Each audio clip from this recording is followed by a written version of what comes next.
Right, so it was such a lovely story there. We just witnessed just a 4-minute video. And the man in question, we will be unveiling him pretty soon or pretty shortly. But, I mean, he's had a stint with the Ghana Black Stars. And, I mean, he's paid his dues with the Ghana Black Stars. He's, I mean, known as a legend when it comes to Ghana Black Stars. And he's also played in football all the way in Scotland. He's toured the whole of Europe as well.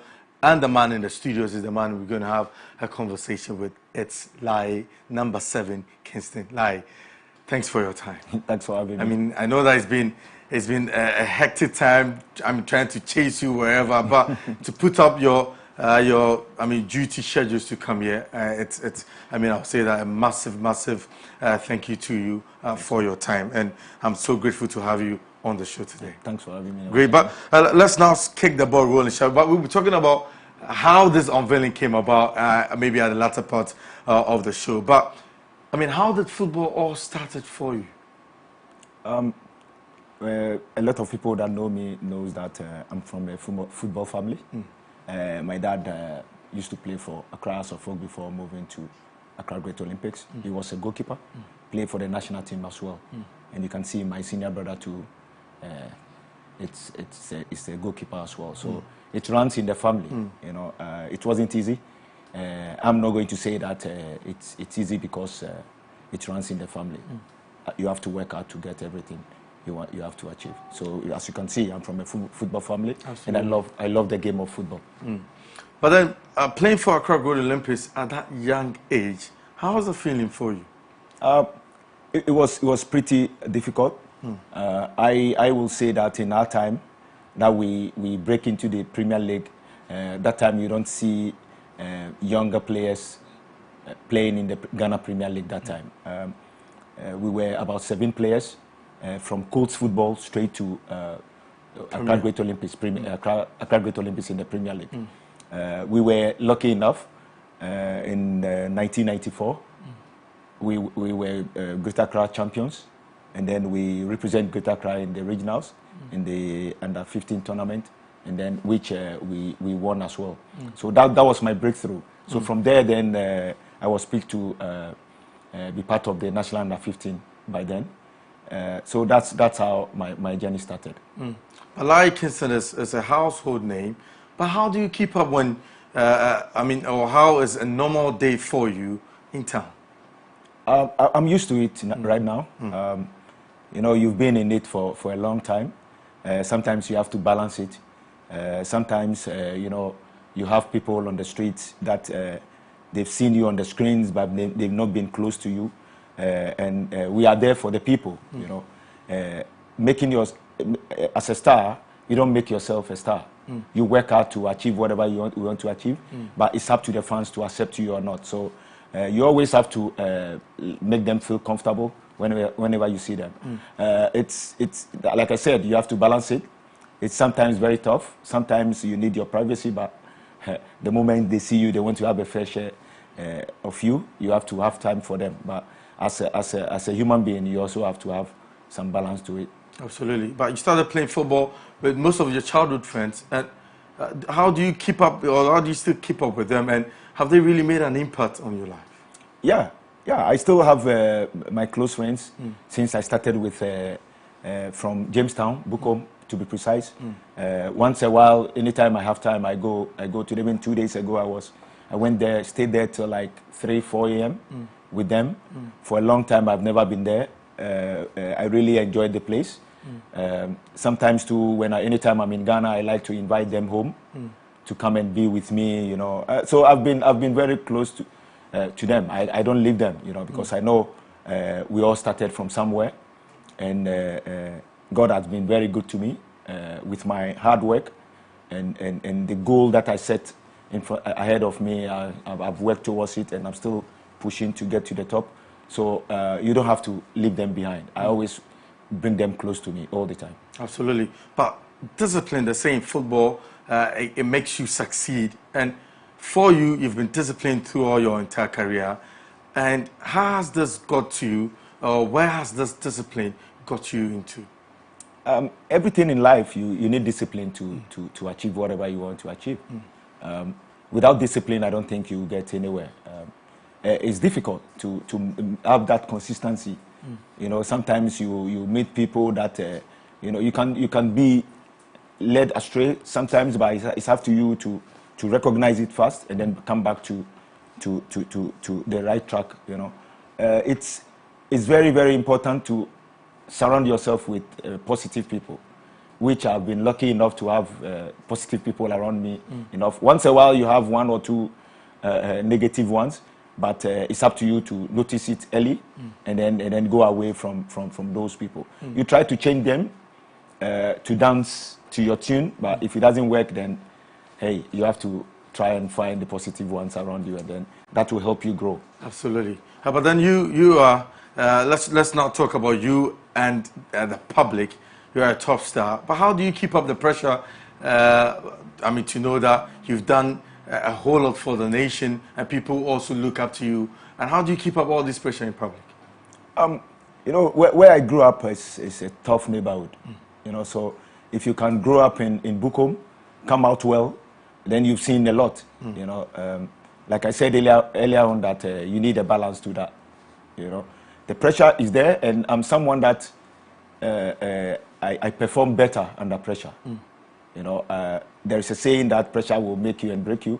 I'm someone that I always allow pressure to make me than to break me, because I love the pressure. If I feel pressured, that's when I bring the best out of me. So I like competition. That's who I am. Do people also sometimes come to you for some of advice or ask you for an advice? Yeah, the up and coming footballers mostly.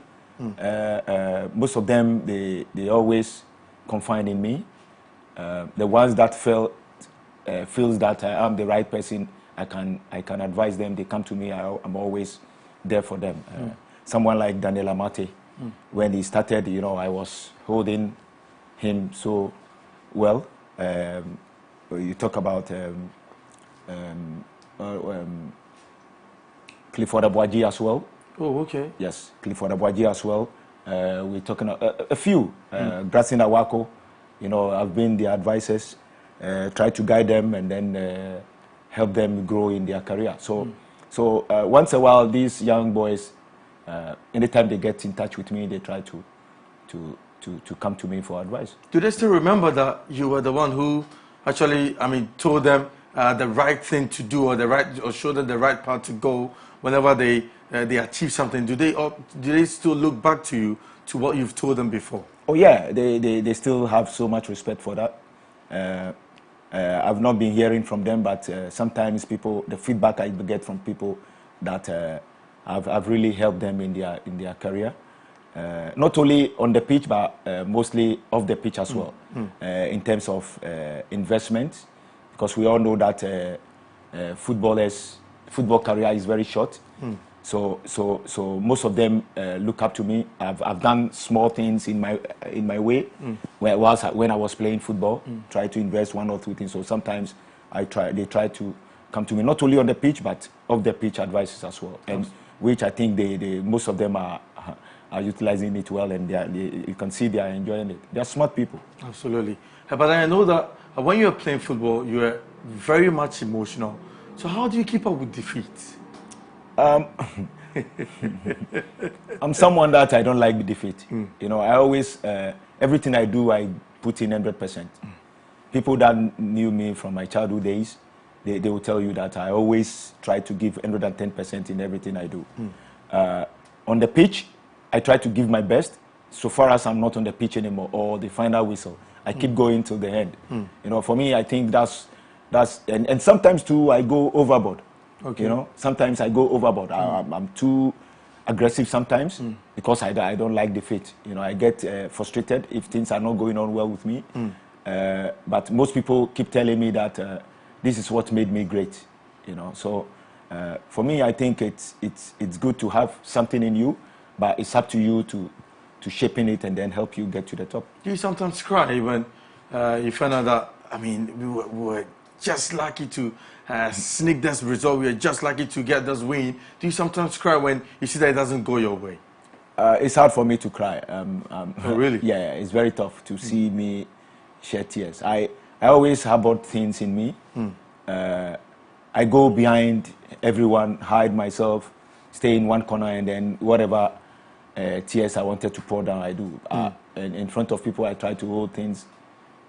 I'm a tough guy, you know, and everyone have emotions, you know, but mostly you have to try very hard not to show your emotions. Yeah, absolutely. And we're still talking to the legend, the ex-Black Star star, that is Laryea Kingston, who is in studios with us, telling us or sharing with us where it all started for him and where he's got into. He's actually exhausted where he started for him. And during the time that he was very young, he had to play for Accra Great Olympics back in the day.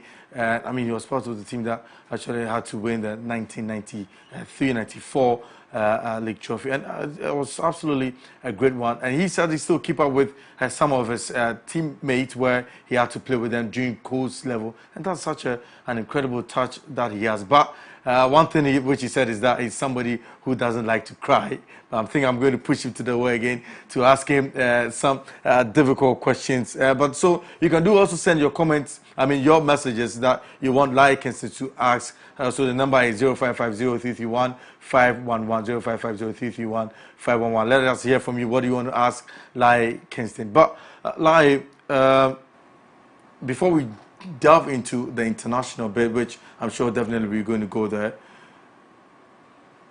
I'm sure there was a big game which you played for the Black Stars, which you thought this one it should have gone our way, and it was a painful defeat for you. You still didn't shed tears on that day? No, I don't remember me sharing tears. You know, even for the Black Stars. No, not at all. Not at all. I've had Sunday, especially in 2008 when we lost to Cameroon. In Ghana, we played very well. We were in top form. The squad was playing very, very well. You know, at some point we were looking forward to meet Ivory Coast in the final, and then we had that defeat against Cameroon, which it hurt a lot of players in my squad that time.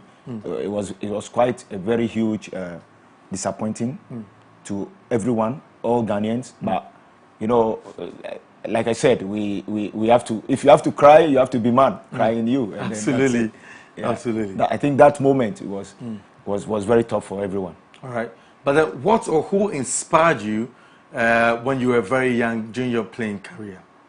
A lot of players, you know, especially Abradikuma. Okay. Sabato. That's how come. The fans, yes. Okay. Because but you made them know that. I mean, you're looking up to him. That's why they had to give you that Sabato name. Yeah, it happens to be the field that we train on, Cowling Babies, my coach team. Arts of Folk train on the same pitch, which is Arts Center, Arts Park. So normally we train before the arts team will come and train. And you know, arts fans, they always come to watch the team train. Back in the time? Back in the time. The training grounds is always full. So sometimes when we're training, arts fans will be coming, and then before you realize the pitch is full. So they watch our coach training as well. Okay. So that's how come the arts fans started saying, oh, this guy moves like Abradikuma. Okay. But every time we finish training, I will not go home. I will stay behind and then watch Shamokwe, Abradikuma, the musical youth, they call them. I will wait behind and then watch them train for me to understand how he moves before he receives the ball and all that. And then I even try to run like him, you know. So that's how come I got the name Sabato as well. So he is someone that I was looking up to very, very much. All right, great. But you have a son who has also opted to play for Accra Great Olympics. What actually made you give him that decision to choose to play for Accra Great Olympics? That's his decision. Okay, it was his decision. Yeah, that's his decision. But you never said anything? No, not at all. So that's him? Yeah, Jacob. Okay. Jacob Kingston, yeah. You know, he chose to play football. He started football back in Scotland when I was playing in Scotland. Started with our youth. And then Hearts of Midlothian. So when we moved back to Ghana, he grew interest from Scotland. and then he decided to play. So I did not push him to play. And then him joining Olympics, I was there. That time I've been working with Right to Dream Academy. Okay. I've started working with Right to Dream Academy. So I was there, and then a friend of mine called me and said, I saw your son in Olympics, were playing Justify, and I saw your son there. So that's how come I called him. I said, oh, a friend of mine said there was a trials, so let me go and try. So you actually took that decision to even go? To go, yes. But later I found out that one of my friends is called Enrikwashi. Encock, he have a company called Encock. He was the one that took him to the training grounds to justify himself, and then he was lucky enough to be picked. Yeah. All right, that's great. So that is Jacob Kingston, who I mean now is playing with Krakow Olympics. As his dad Riley said, he actually had to go and play a justifier for your inclusion, and I mean such a talented boy he is, because he actually started with Hearts in the Scottish, the Scottish team, and then had to come back in Ghana, and he thinks that he wants to play for Accra Gold Olympics. And I don't know, I'm sure probably he knew that his dad had also had a touch with Great Olympics. He also started as a younger age like him, and I mean just his footsteps, try to follow his footsteps there. But let's talk about your playing career. You actually had to leave the shores of Ghana to go to Al Ittifaq in 2000. What brought that decision? Yeah, it was a loan spell with Hearts of Oak. I was with Hearts of Oak when the offer came. It was a loan for 6 months. Yeah. So you know, everyone wanted, as every player, you wanted to go to a league that will bring something to the family, you know. And then the offer was good. The loan offer was good. It was a 6 month loan with 3 years straight deal. Okay. So I got there. I had a very good 6 months. They were ready to extend the 3 years for me, but looking at the league and then where I find myself, I feel if I sign there, I will make money, but I will not make the name. I will not get to wherever I want to be in my career, because it's in Saudi Arabia. Ittifaq is in Saudi Arabia, and Saudi Arabia, the league is not, sorry to say, it's not exposed. And as a young up-and-coming footballer, I wanted to be in the Western world to show what I can show. So I have to turn that deal down, and then I came down, and I had to come down, and most of my friends were against it. They were saying, why wouldn't I stay and all that, but I knew where I'm going, and then after 1 year I had the offer to go to Israel. That's how come the journey started. Israeli League 2 is close to Europe. They play in the European competition. Yeah. So that's how come I was exposed and then got the chance to go to Russia. Absolutely. We will talk about that when you had a stint in Russia. But how difficult is it for a player who plays here in Ghana to go outside the casket of Ghana to go and actually flourish or perform very well out? It's very difficult because you have different cultures, especially even the language barrier is a problem. The food, you're talking about the food. If you are not someone like me that can adjust or eat anything, you know, we have some people that they are very choosy, and it's very tough. You know, you go to some countries that you don't even understand anything they say. You don't even, if you are not smart, then you'll be lost. So it's difficult. All these things are difficult, and also the weather. If you are not exposed, if you are not lucky, and you go there like in the winter time, you are used to warm weather and all that, you will not function well. You know, so all these things is a major factor. But it's all have to be mental toughness, and then if you, like I said, if you are lucky, and then you are in the hands of good people that they wanted to help you, I think you can make it.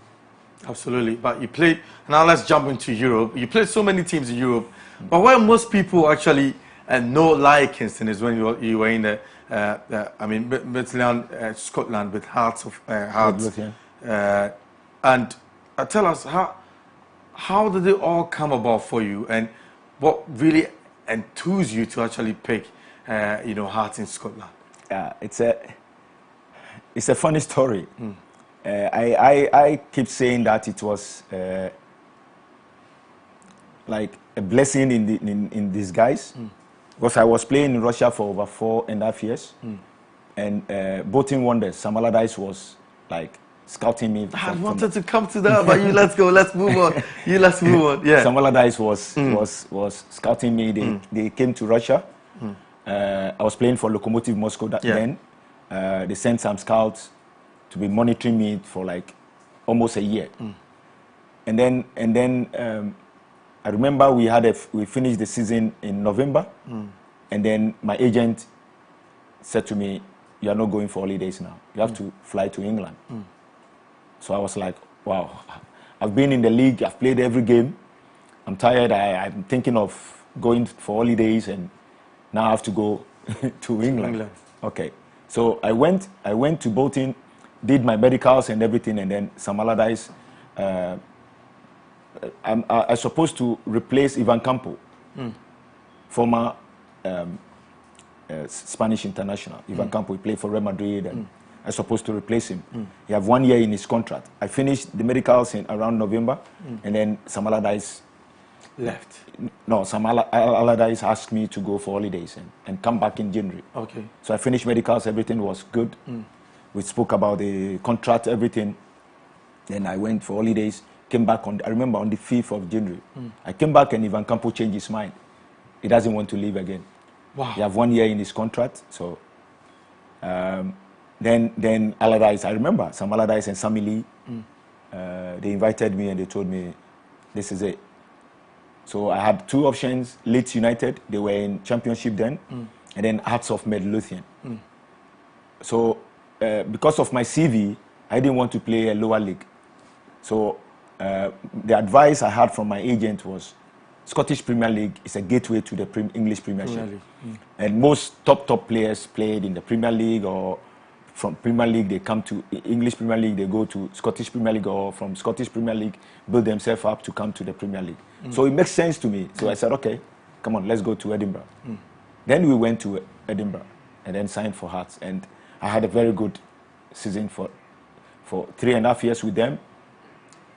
One of their best players in the league, you know. So I still have my respect. Last year I had my UEFA license with Scottish FA. I was there, visit the club, and the reception was amazing. Absolutely, it was amazing. Absolutely. The love is still there. So I see that place as my second home. Absolutely, and he said he sees the Heart of Midlands as a second home. But you know what? We will take a quick turn. When we come back, I'll show you some snippet of what he's done or what he's been doing with us back in the day. We'll be back with plenty.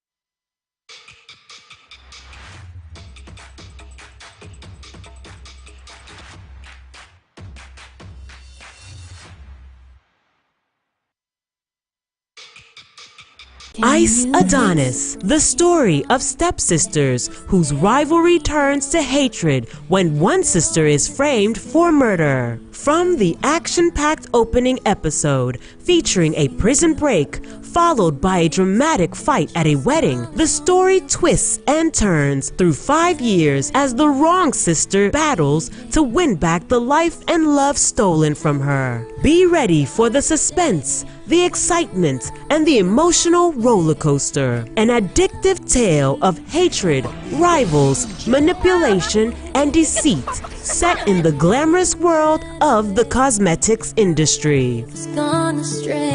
Ice Adonis premieres on MX24 this July. For sponsorship and inquiries, call 0243 024 552.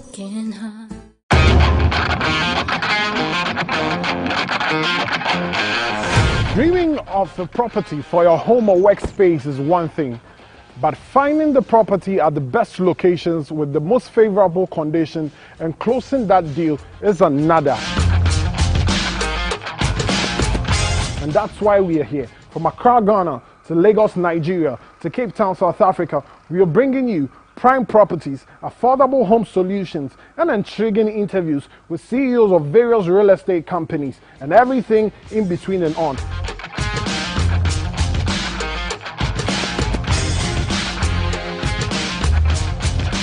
My name is Kwesi Otten Desmond, and this is Property Take. Property Take, your gateway to Africa's real estate market. Showing this and every Wednesday, 7:30 p.m. on MX24.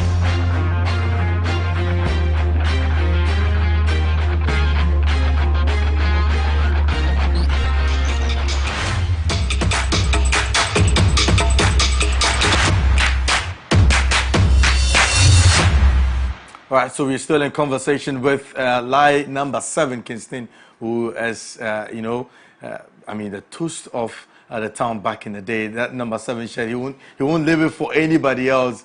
And I mean, when he dons it, we all know what he's capable of doing. Speaking of capability, let's take a look at this during these days with Hearts.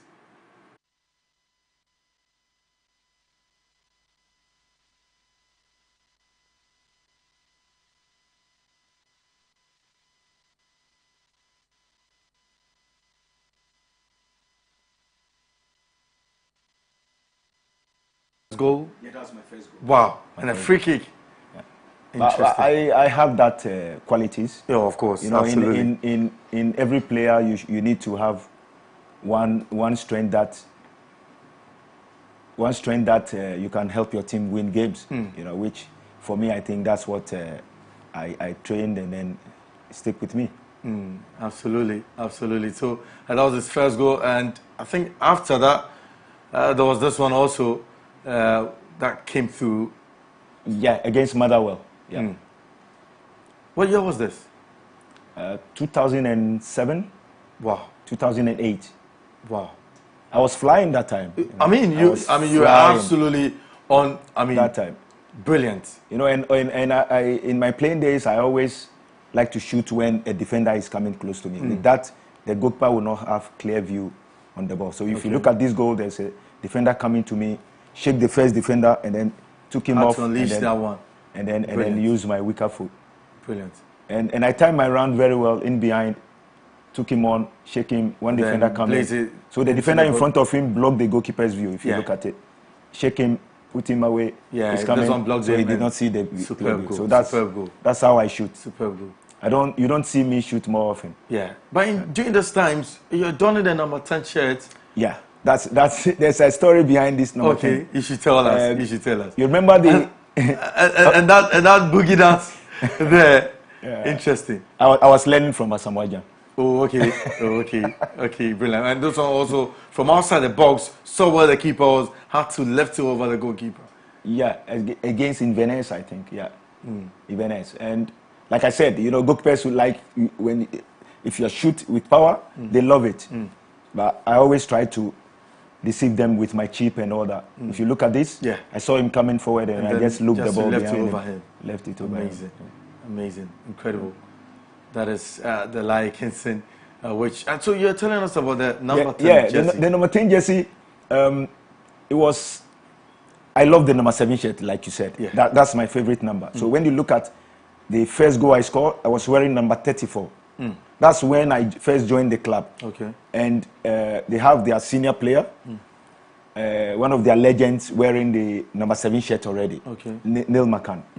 So I tried to get a 7 shirt, but it's impossible. Yeah. So I have to had the 3 and 4 making 7. So that's why I'll come number 34. Number 34. Oh, yes. Okay.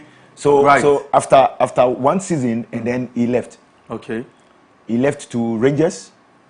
And then I won the number 7 shirt, and the club told me no, their best players. Paul Hartley was their best player. He was captain for Scotland. He was wearing the number 10 shirt. Okay. They said their best player, the club best player wears number 10 shirt. So, and I said no, I want number 7 shirt. So end of the season, I went for holidays, came back, and number 10 shirt have already been sold to the fans with my name behind. So wow, I have no option. I have to wear it. Wow. Yeah, that's how come I wear. There are some good goals, though. Yeah, absolutely. I mean, great goals. When I was watching, I was like, I mean, Laryea Kingston has really got that in him. He's really good. Actually, when I was young, I'm a passer. You know, I dictate pace. I pass a lot. Cross the balls. I mean, get into a lot of assists. Areas. Yeah, absolutely. And I grew to add goal scoring to my game because I felt the headlines. My name doesn't appear on the headlines that much. I mean, assist it doesn't appear. I mean, it's the goal scorer's name. It's just recent times that you can see people appreciating assists. To assist and so only the goal scorers. Back in the days, if you score goal, you come in front of graphic sports. Yeah, big front page, back pages. So the assist person is nowhere to be found. So that's how come I developed goal scoring to my game. And this goal, it was, you know, we trained it in training. I was playing from the wide place, but I have to come in between the fullback and then the centre back and then make that run. So we had it in training several times. And then in the game, I saw the picture. My instincts told me, this is it. This is what we did in training. You just went in, and then Bruno Agua from Spain.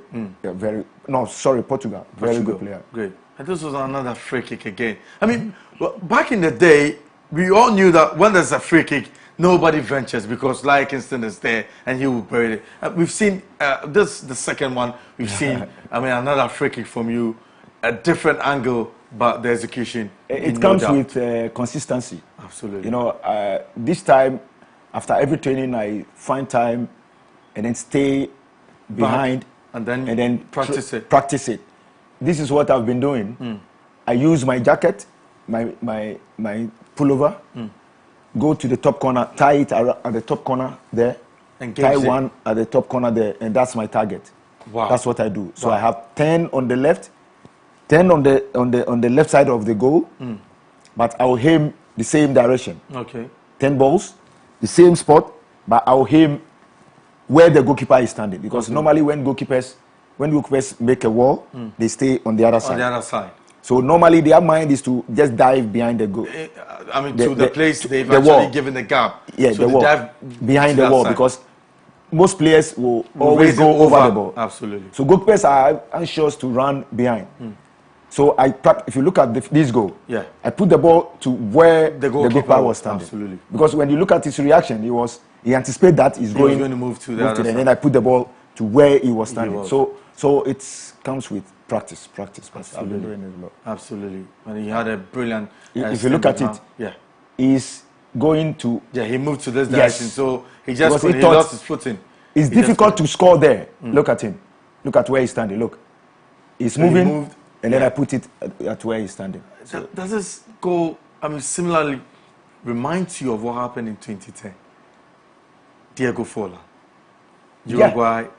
Different in Ghana. Different technique though. Yeah, different technique. Different technique. And it was even way behind than this one. Than this one. But the same movement from your senior brother to this one. Yeah, Richard. I think his own is knuckle shot.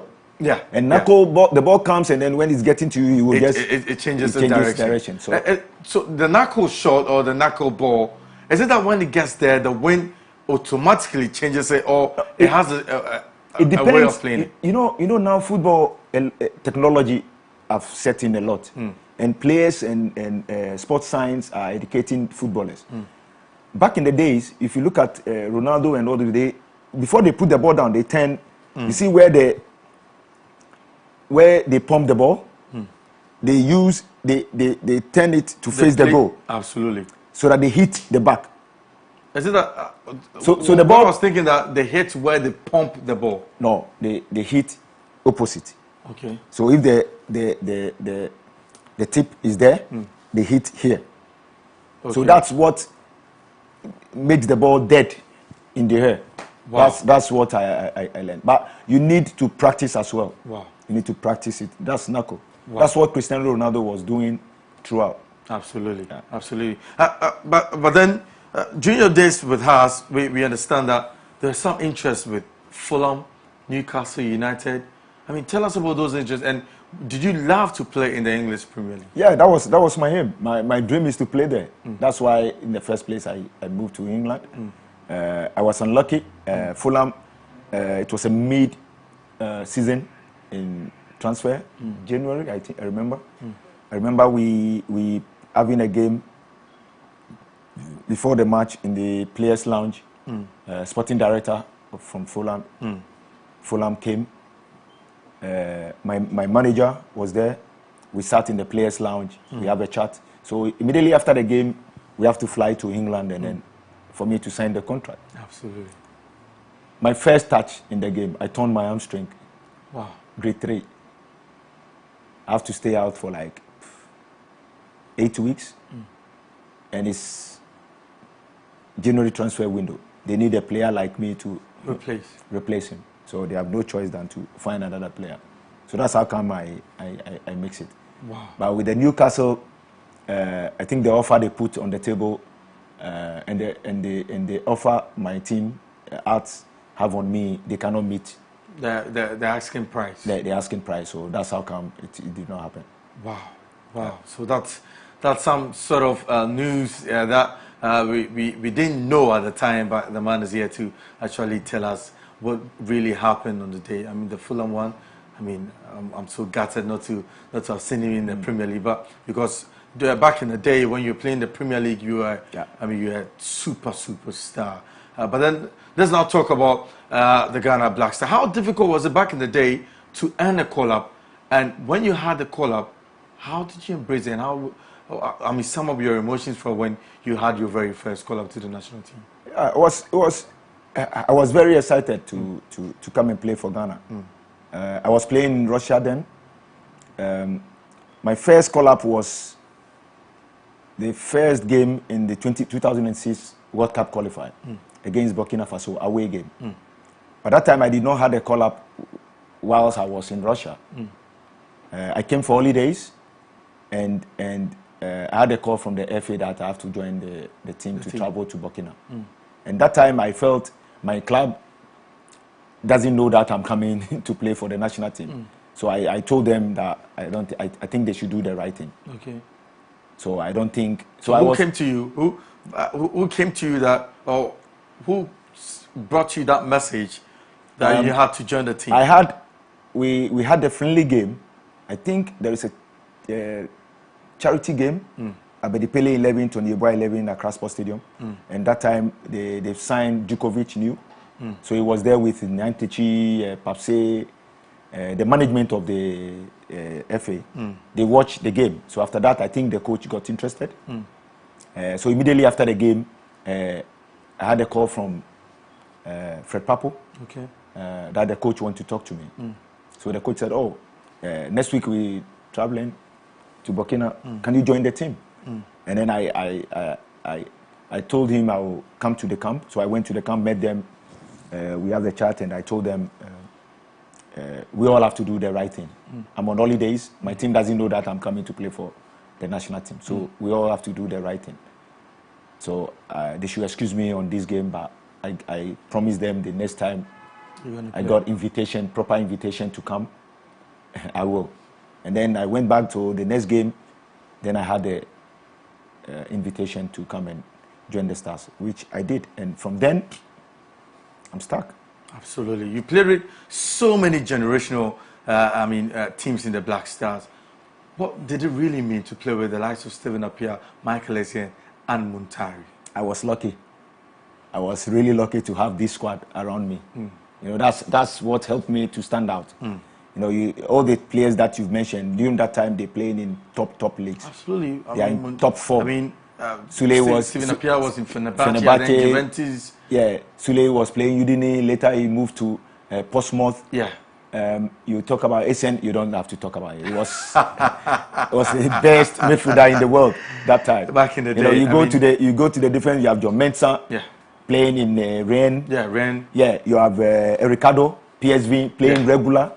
Matiama was top league. Matiama, Nightbrother playing regular. Yeah. So you can imagine Samoa was in Udine playing regular. You understand what I mean? So we have players. We have Richard Kingston was with Wigan Athletic in the Premiership. Premier League. So you can see we have quality in that squad. So I would say that I was lucky to have met that kind of squad, and the love that we have for each other in that squad is mind blowing. Till today we're still together. We still love each other, and that's how come you know, myself and Michael, we're still working together Absolutely. with FC Nordjylland in Denmark. Yeah. All right. So, but I mean, let me say, probably this could be the final one because we are running out of time. You are part of the team that actually conquered, let me say, the World Cup qualifiers in 2006 to book our first World Cup in 2006. But to get to know that your name was not going to be on the list to be in Germany, how did you feel? Walk us through that. It was a knockout for me, knockout. That's a knockout blow for me, you know. But who told you? How did you get to know about that news? In 2006, I was suspended in the 2006 Nations Cup. Okay. So I have to mix 4 games. So I served 1 in the tournament, and then we were kicked out of the tournament. So in the World Cup, first 3 games I have to be out. Okay.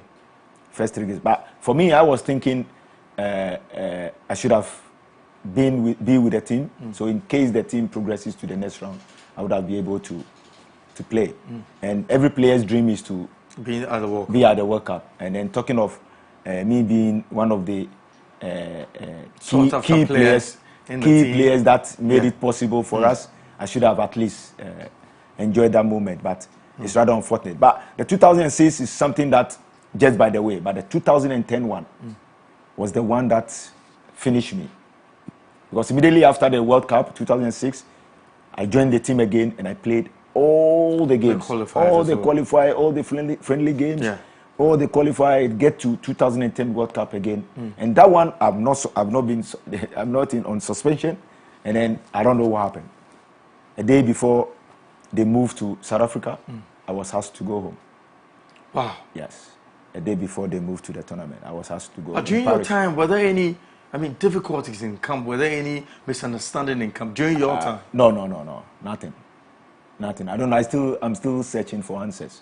Wow. And the criteria they used to take me out. Because I look at the squad and looking at myself and looking at the squad, I don't see myself going out of 23-man squad like that. I was playing regular in my team. You know, I don't like talking about this, but it's the decision of whoever, I don't know, but they made that decision. And it's something that it keeps ringing in my head. You know, if you ask me now that am I happy with my career? Yes, I am. Apart from that moment, apart from me not enjoying the World Cup, you know, that's the only thing that is. But I know as a coach, I will win something for Ghana. Absolutely. As a coach, I will be there one day. Great. Yes. Great. I mean, that's why Right to Dream and FC Nordjylland is investing in me. Educating me as a coach, helping me to do all my UEFA badges and CAF badges as well, putting me in an environment that will help me grow. I stayed with Right to Dream Ghana for 3 years.